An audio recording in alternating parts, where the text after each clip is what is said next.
Shalom. Saya melanjutkan suratan 1 Korintus pasal 11.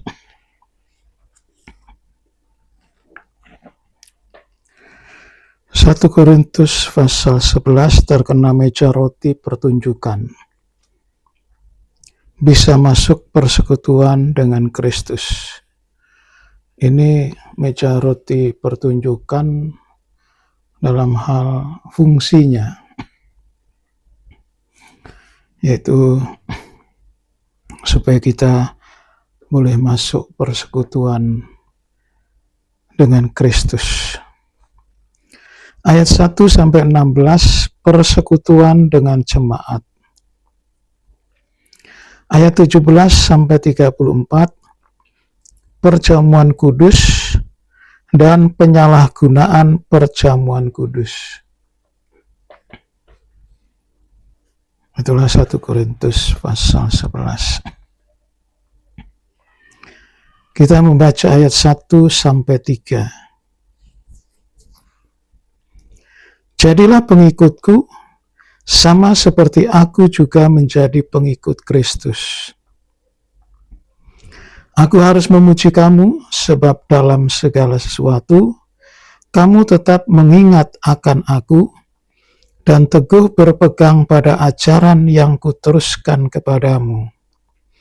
Tetapi aku mau supaya kamu mengetahui hal ini, yaitu kepala dari tiap-tiap laki-laki ialah Kristus, kepala dari perempuan ialah laki-laki, dan kepala dari Kristus ialah Allah.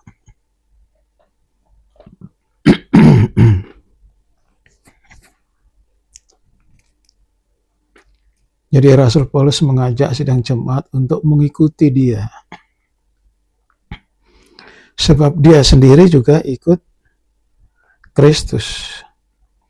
Jadi Kristus itu sebagai kepala, Rasul Paulus baru sidang jemaat Korintus.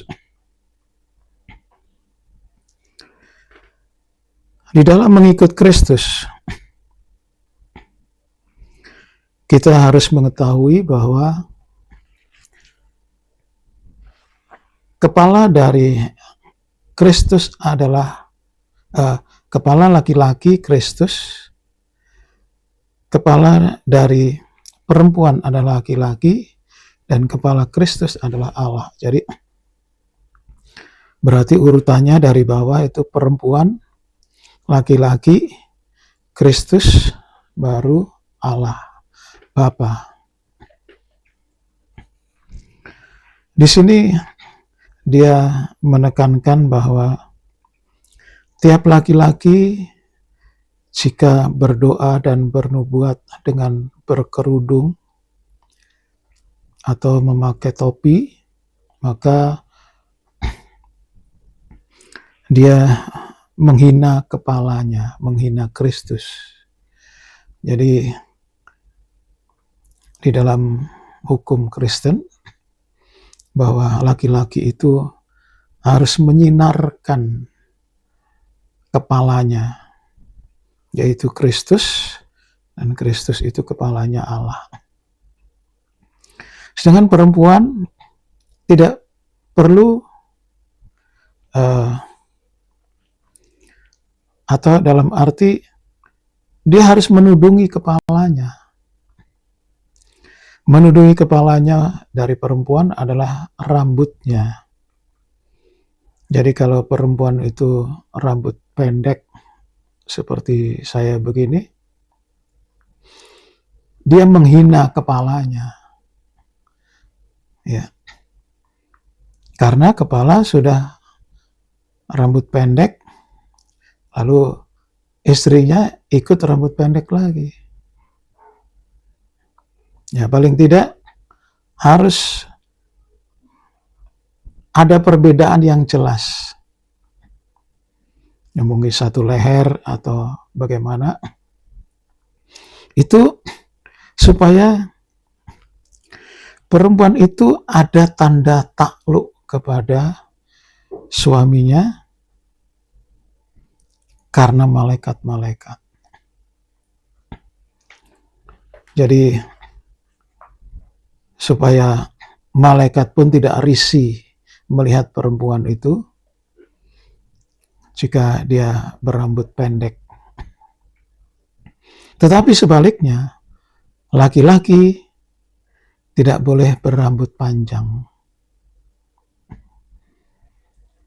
Dan kita mengetahui sendiri kalau apalagi seorang hamba Tuhan rambutnya gondrong begitu, dengan alasan apapun itu tidak dibenarkan. Karena dia harus menyinarkan kepala. Nah, kalau Kristus itu rambutnya panjang, di gambar-gambar itu kan rambut panjang begitu. Jawabannya sebetulnya kita tidak tahu secara otentik bagaimana Kristus itu. Namun, kalaupun rambut panjang, dia adalah seorang nazir, seorang yang bernasar, yaitu menjadi utusan Allah. Nah, itu beda lagi.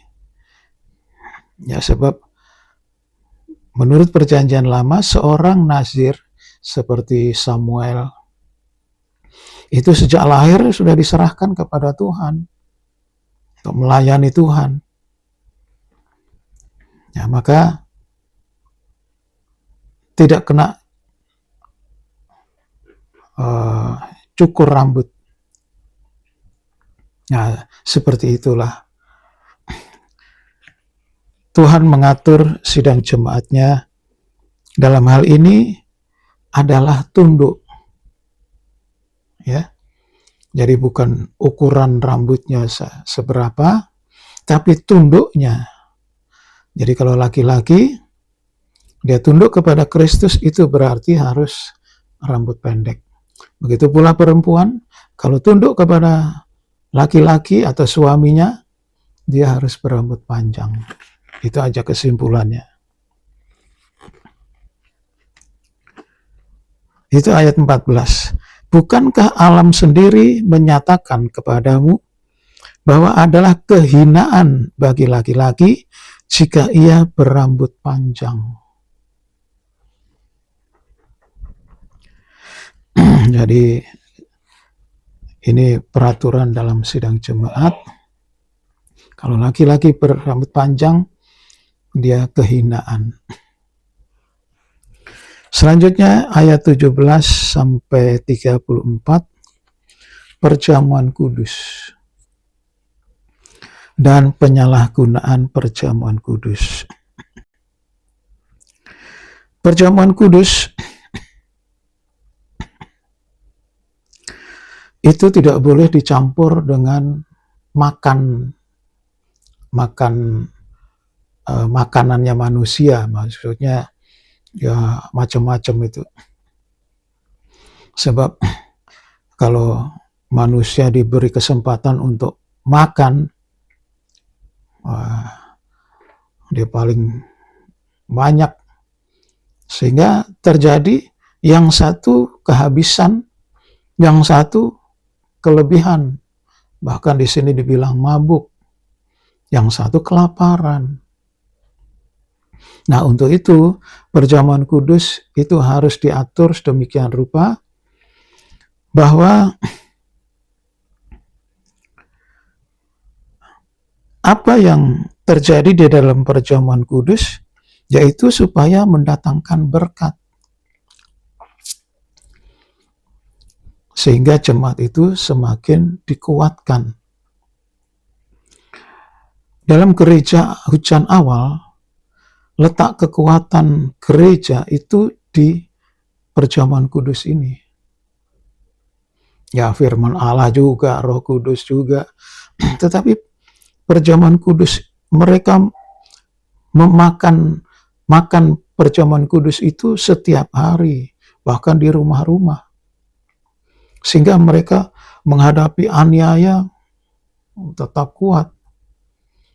Walaupun dianiaya tetap tidak membalas. Karena apa?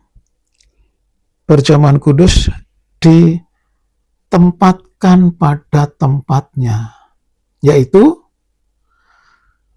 kehidupan kita sebelum mengambil perjamuan kudus harus mengoreksi diri. Jangan sampai ada dosa.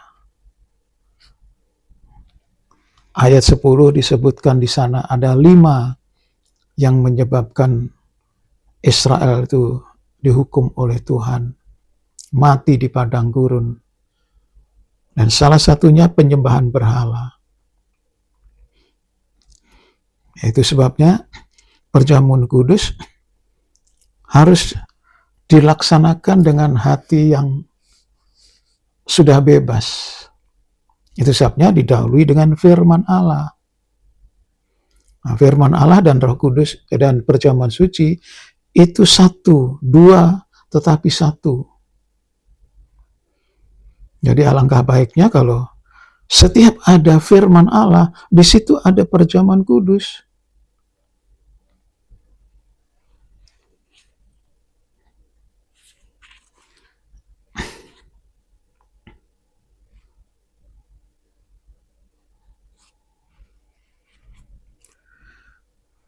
Ayat 27. Ayat 26. Sebab setiap kali kamu makan roti ini dan minum cawan ini, kamu memberitakan kematian Tuhan sampai Ia datang. Sampai Tuhan datang. Jadi intensitas dalam perjamuan kudus itu harus semakin meningkat. Saya nggak mau konfrontasi dengan hamba Tuhan yang melaksanakan perjamuan kudus menurut ruangan suci itu hanya Bible study. Nah, itu kalau mereka begitu, ya itu silahkan. Tetapi satu hal, mengapa hari Minggu pertama dilayani perjamuan kudus? Dasar ayatnya di mana? Tapi lebih tepat, karena roti itu 2 tumpuk dan sama tingginya, 6 ketul juga 6 ketul. Jadi itu bicara tentang perjamuan kudus, firman Allah, firman pengajaran, dan perjamuan kudus. Lalu menyalahgunakan, bagaimana menyalahgunakan perjamuan kudus? Jika kehidupan itu menyimpan sesuatu dan tidak segera menyelesaikan, maka Tuhan menganggap dia makan dan minum tetapi dengan wadah yang kotor. Dan perjamuan kudus itu kudus. Dia tidak terkontaminasi dengan dosa. Nah, itulah kehidupan yang menyalahgunakan perjamuan suci. Sehingga banyak yang lemah, sakit, akhirnya mati. Itu efek dari perjamuan kudus. Dan satu saat nanti kuasa perjamuan suci ini akan semakin meningkat. Dia memiliki kesaktian yang begitu tinggi. Sehingga manusia tahan atau tidak tahan dalam menghadapi perjamuan kudus itu. Ya, demikianlah firman Tuhan hari ini. Amin.